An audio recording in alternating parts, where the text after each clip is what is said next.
Operation Blue Dragon is 903 Expeditionary Air Wing's first deployment whilst undertaking Agile Combat employment.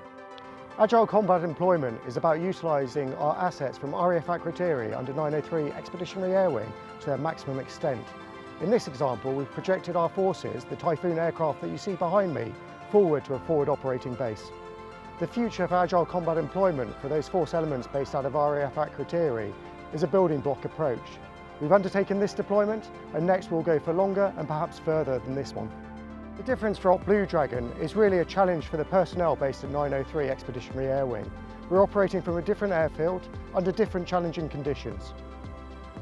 The challenges for based out of a different location are all about the setup, the organisation, and making sure that we get ourselves organised and ready to operate as a unit. As with anything new, there are multiple lessons that have come out of Operation Blue Dragon.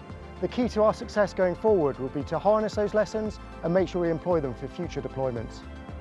I think it'd be remiss of me at this stage not to pass on my thanks to the team.